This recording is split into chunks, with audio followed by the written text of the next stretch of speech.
Prezados irmãos, você também que nos ouve pela Rádio Bom Jesus, através das ondas da rádio aqui da cidade. Meus prezados irmãos, hoje estamos então no 8º domingo, depois de Pentecostes. A liturgia deste domingo nos sugere, na primeira leitura, o pensamento de São Paulo aos Romanos, o pensamento que gira em torno da consideração de nós todos sermos filhos de Deus. Nós todos fomos constituídos por adoção como filhos de Deus. O Evangelho nos fala também de um outro tema, mas também que está em conexão com esse tema da primeira leitura, que é do administrador, a parábola do administrador infiel, ou administrador iníquo. Bem, a primeira leitura, São Paulo nos diz: pois todos os que são conduzidos pelo Espírito de Deus são filhos de Deus. Interessante que nós temos que sempre estar nos recordando desta grande dignidade de nosso Senhor, que nosso Senhor nos deu a graça de, pelo batismo, sermos filhos e filhas de Deus. E essa consideração deve ocupar sempre o nosso pensamento e o nosso coração. Sempre, todos os dias, eu tenho que me lembrar ao acordar: eu sou um filho de Deus. Eu fui escolhido para ser um filho de Deus. Deus me fez seu filho. É claro que nós somos filhos de Deus por adoção, por participação. Jesus é filho de Deus Pai por natureza. Tem a mesma natureza de Deus. Nós temos a natureza humana, mas fomos adotados por nosso Senhor, por Deus nosso Senhor.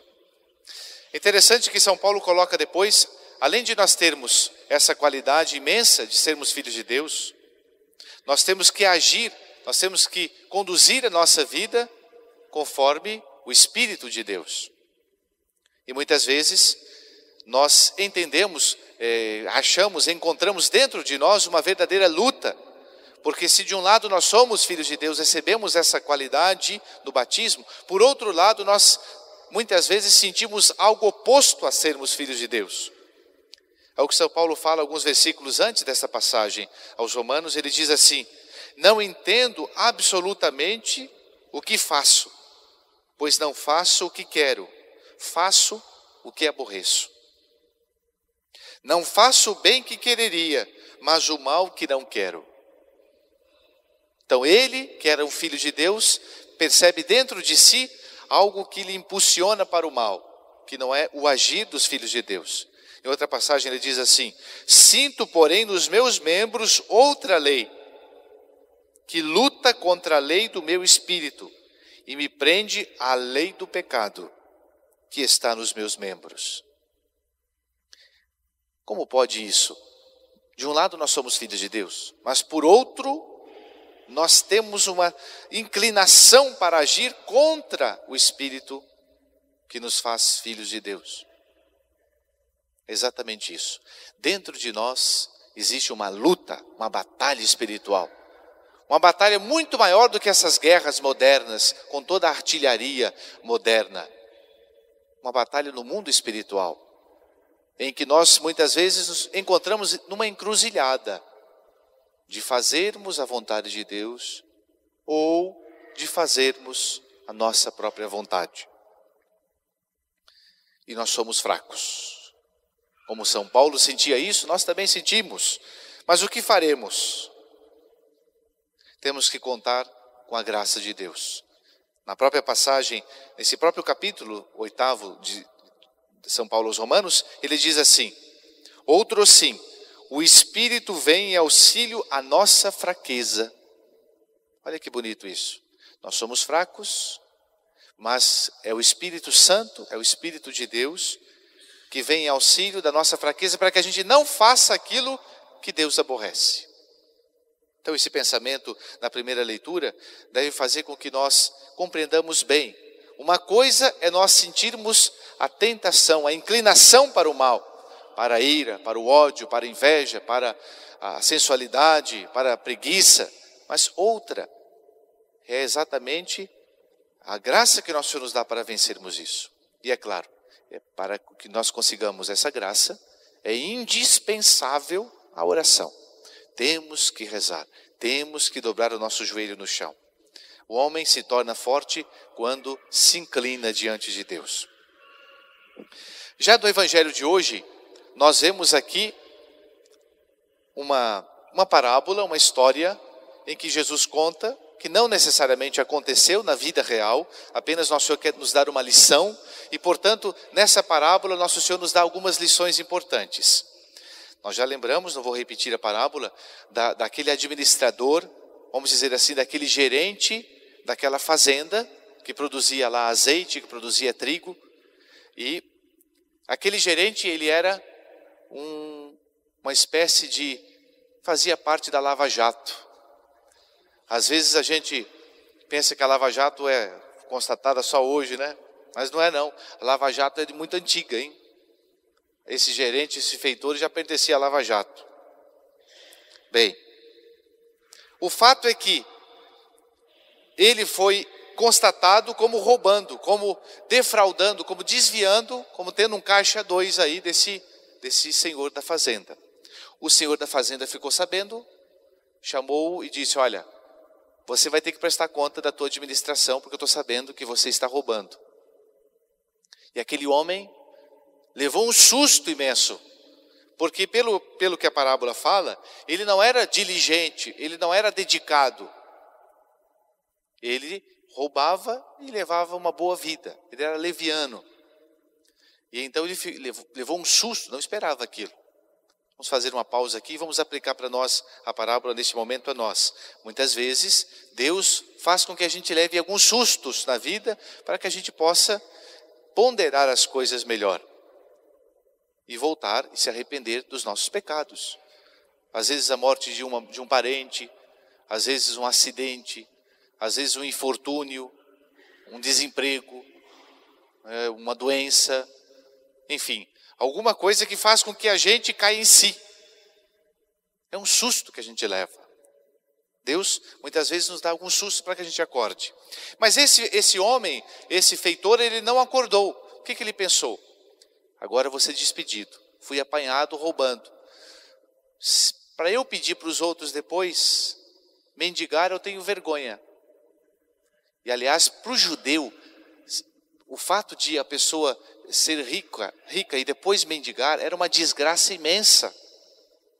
No próprio livro de Eclesiástico, no capítulo 40, versículo 28, diz assim: é melhor morrer do que mendigar. Porque na concepção judaica, aquele que tinha bens e depois ficou no infortúnio, na desgraça, na pobreza, era como se fosse um castigo de Deus. Na concepção hebraica, né, judaica. E ele disse então: mendigar não posso, trabalhar não tenho forças, cavar não posso. O que eu vou fazer? Ele pensou: vou continuar agindo fraudulentamente. Chamou as pessoas que deviam e começou ali a conseguir pessoas, adeptos, que depois o recebesse quando despedido. Não é? Uma fraude atrai outra, um roubo atrai outro. Vamos fazer uma pausa e vamos pensar: será que nós somos honestos nas coisas que fazemos? No nosso trabalho, naquilo que nós temos que lidar com os bens dos outros, será que somos honestos? Me vem aqui à memória uma história que nesses dias me mandaram através de uma rede social, de um gerente de uma empresa, e ele colocou ali naquela empresa um empregado, trouxe para trabalhar consigo, e ele viu que aquele empregado era muito bom, e ele quis promovê-lo. Chamou o empregado entrado naquela empresa e disse: olha, eu preciso te promover, eu vou te promover, mas você tem que fazer o que eu quero, você tem que jogar no meu time. Você vai receber o seguinte, o seu trabalho vai ser o seguinte: você vai fazer um relatório do que nós recebermos aqui na empresa. Das 100 caixas, dos 100 produtos que você receber, você vai colocar 90 numa sala e 10 numa outra. E no seu relatório você vai colocar, em vez de ter, se você recebeu 100, você vai colocar 90, que recebeu apenas 90. A pessoa ficou assim, o que será isso? Será uma fraude, um desvio, né? Recebo 100 e escrevo apenas 90. E aí o dono da empresa, o gerente, o presidente falou assim com ele: olha, você vai fazer o seguinte, você pensa no outro dia, você me dá a resposta, se você aceita esse novo emprego, essa promoção, você vai ganhar mais se você fizer isso. E ele foi embora para casa e foi pensando, foi matutando, raciocinando sobre aquilo. Mas se vai receber 100 e escrever 90, isso é uma mentira. O que ele vai fazer com o resto? No outro dia voltou diante da sala do presidente, bateu na porta, o presidente: então, o que você decidiu? E o rapaz que ia ser supostamente promovido disse: eu agradeço muito ao Senhor pela promoção, mas eu não posso fazer isso. Ofenderia imensamente a Deus com essa proposta. Seria falso, não seria sincero.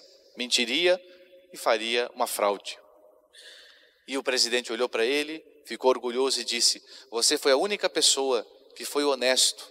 De todas as pessoas que eu tinha chamado para ocupar esse futuro cargo, todos tinham aceitado caído nessa armadilha. E você foi honesto. Bonita lição, não é? Essa história. Será que nós temos essa capacidade de sermos honestos? Nas coisas pequenas, hein?